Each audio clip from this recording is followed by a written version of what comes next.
Olá, pessoas encantadas! Sejam sempre bem-vindos ao canal Universo Mágico. O assunto de hoje é um assunto bastante polêmico e bastante questionável. Muitas religiões falam sobre a salvação das almas. Cada religião tem o seu próprio método para salvar as almas. Mas por que elas estão interessadas em salvar todas essas almas? De que exatamente estamos sendo salvos? E por que seríamos condenados? Será que estamos correndo algum risco invisível? Será que nossas almas podem ser escravizadas e não sabemos? O que há por trás de tudo isso? Fique comigo até o final deste vídeo, comente e dê sua opinião e vamos desvendar esse mistério juntos. Seria muito difícil falar sobre a salvação das almas sem antes falar sobre iniciação. O que é iniciação? Iniciação é a nossa própria vida. Não é para isso que estamos aqui? Estamos aqui para melhorarmos como seres humanos, evoluirmos espiritualmente através de uma experiência na carne. Mas além desse tipo de iniciação pela qual todas as pessoas passam, existem outros tipos de iniciações. Por exemplo, a iniciação dos magos, bruxos e a iniciação dos religiosos.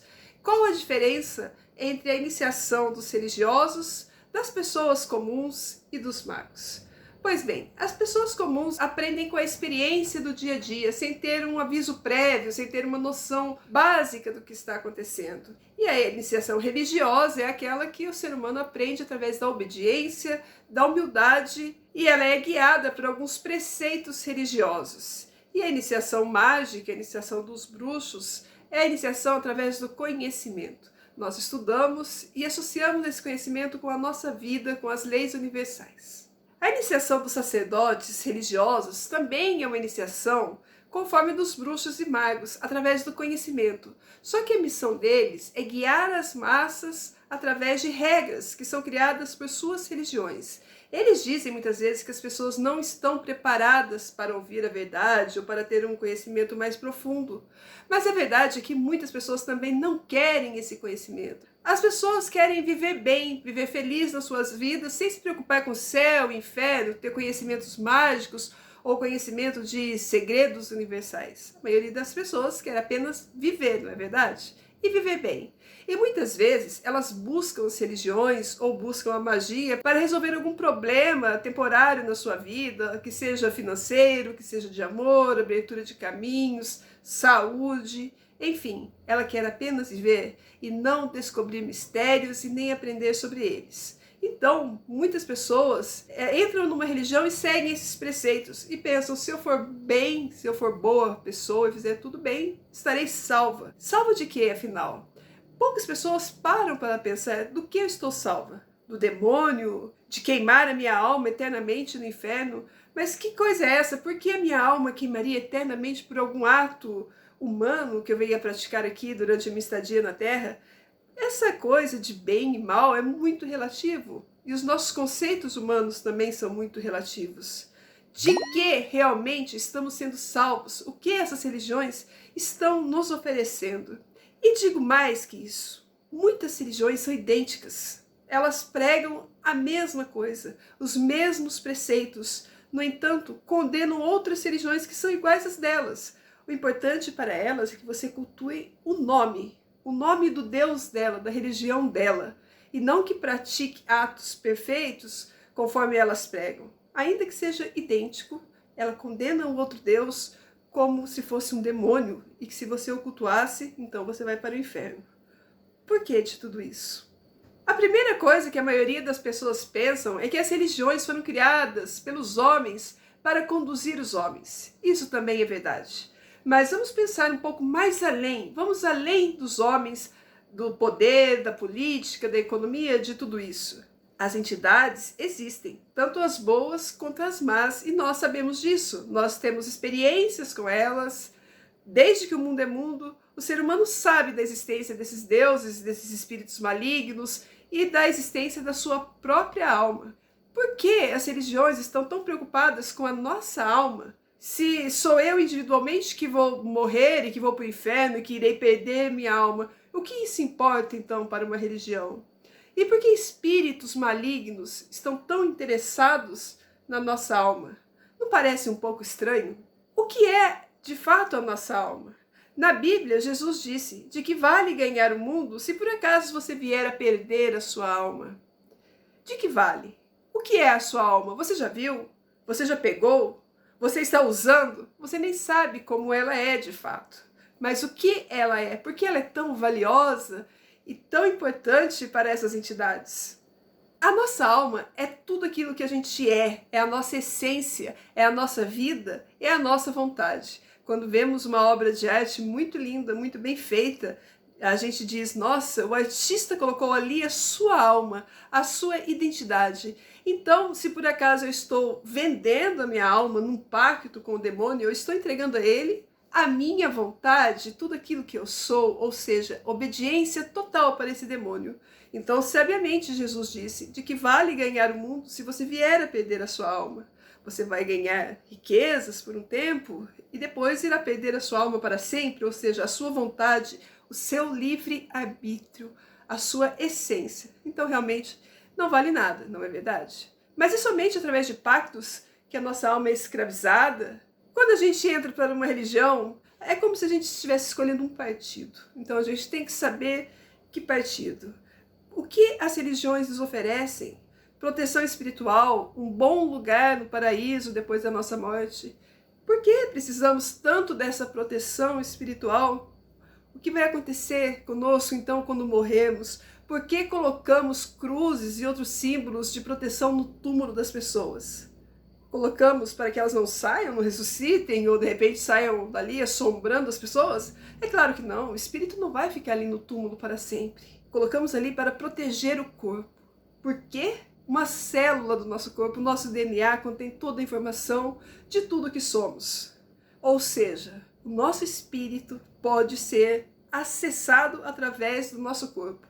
E é isso que fazem os feiticeiros, usam partes do corpo dos mortos, geralmente ossos, para uni-los a demônios e escravizar essas almas. Mas como assim? Por que essas almas obedecem? Obedecem porque não tem conhecimento, porque tem medo. Se de repente fosse você, e aparecesse um monstro demoníaco nesse momento e dissesse, você vai fazer o que eu quero ou você vai morrer, te ameaçasse, você obedeceria? Também os espíritos obedecem, eles não têm força, muitas vezes, para escapar desses demônios. E é através do quê? Muitas vezes de feitiço e também dos nossos próprios atos, da nossa própria consciência. Nesse lado também trabalham as religiões. Por quê? Porque se você pratica o mal, se você faz coisas ruins, você vai estar atraindo essas entidades. Você vai estar se atrelando a elas, ainda que você não pertença a nenhuma religião e nem faça nenhum pacto com elas. Mas a sua energia estará compatível com elas, e então, quando você partir do plano físico para o plano astral ou espiritual, você vai habitar o mesmo espaço astral do que elas e vai fazer parte do mundo delas, do reino delas, e terá que se submeter à vontade delas. Se você, de repente, se associa a entidades boas, positivas, você vai então para um paraíso junto com essas entidades e elas vão proteger o seu corpo quando você morrer para que nenhum espírito maligno se aposse dele, não faça nenhum feitiço contra você, e você terá um lugar de proteção onde esses espíritos malignos não podem acessar, eles não vão ter acesso a você. Isso é uma coisa complicada de dizer para as pessoas comuns e é por isso que as religiões não explicam muito. Imaginemos que esse mundo possui um dono, ou donos, ou criadores, e não só apenas o nosso mundo, o nosso planeta, como também de outras galáxias. Há relatos na Bíblia e também no Enumelist e outros livros de guerras cósmicas, de deuses guerreando. E quem sabe se isso tudo não é verdade, por trás de tudo isso que vivemos e não vemos, existe uma guerra cósmica da qual estão tentando tomar posse do nosso planeta, da nossa consciência. O fato é que nós somos bombardeados por pensamentos, por energias de todo tipo de egrégora diariamente, como se fosse uma campanha política. E as coisas que acontecem na nossa vida contribuem para que a gente se associe a uma egrégora ou a outra. Ah, eu sou do bem, eu acredito nesta egrégora, vou seguir este Deus. Não, eu me identifico com esta outra egrégora, seguirei este Deus. E ainda que ambas sejam iguais, são inimigas. e é até contraditória, porque uma guerreia com a outra. E por outro lado, há egrégoras malignas que muitas vezes, devido a fatos ruins que acontecem nas nossas vidas, pensamos que se dane, não quero saber de nada, vou me associar a demônios para, quem sabe, ser feliz por um curto espaço de tempo, não quero nem saber o que vai acontecer depois.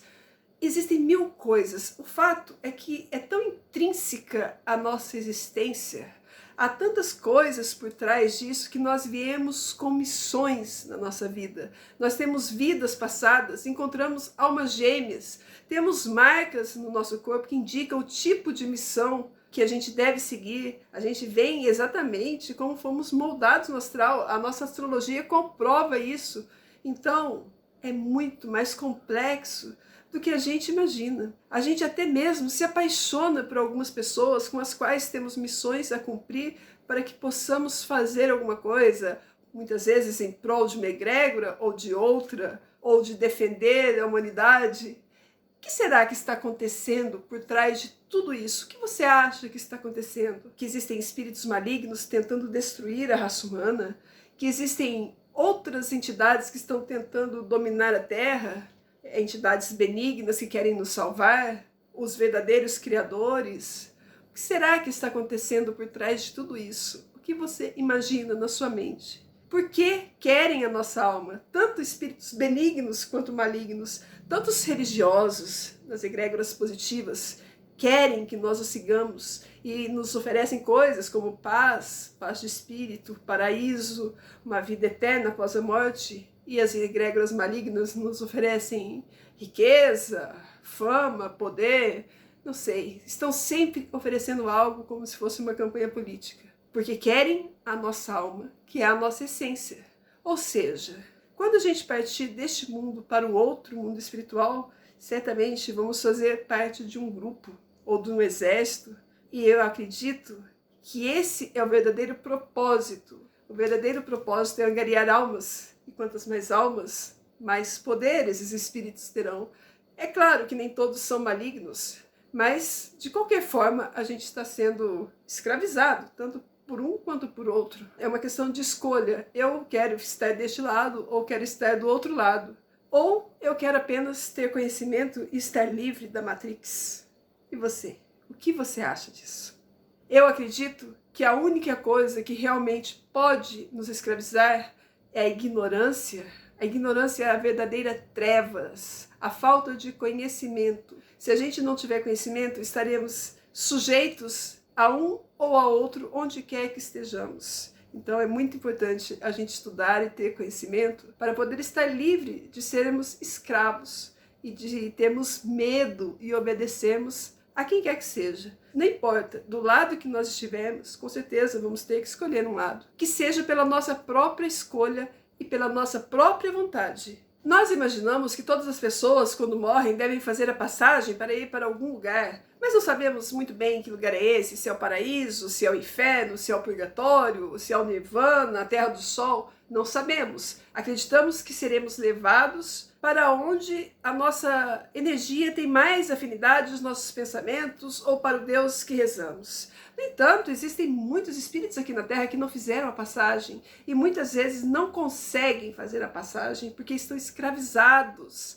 aqui na Terra. Algumas entidades são até divinizadas como santos, como encantados ou seres que ajudam as pessoas. Será que quando a gente está, por exemplo, canonizando uma pessoa como santa, nós estamos escravizando esse espírito no próprio karma que ela criou? Se eu, por exemplo, quero ser uma curandeira e começo a curar, e de repente as pessoas me canonizam depois que eu morro, não estaria eu sendo escrava daquele karma que eu gerei de curar as pessoas e de repente esteja impedida de fazer uma passagem? Isso também, no meu ponto de vista, é uma escravidão. E existem outros que são sofredoras, que ficam presas a outras coisas, como entidades malignas, ou ao sentimento das pessoas, ou as pessoas obrigam elas a fazer coisas, ficam pedindo, e muitas vezes estão presas aqui por laços energéticos, por laços afetivos, e acabam sendo alimentadas por essas pessoas e ficam presas aqui também na Terra, o que chamam de espíritos no limbo. Existem muitas possibilidades que devem ser pensadas e eu acho que é um ótimo tema para a gente discutir numa live. Gostaria que vocês deixassem aqui suas perguntas, suas sugestões, as suas ideias, o que você pensa de tudo isso. Eu espero que você tenha gostado desse vídeo. Se você gostou, curta, compartilha, se inscreva no canal e venha fazer parte da Irmandade dos Magos, que é uma ótima opção para você não ser escravo do lado de lá. Beijo da bruxa e até a próxima!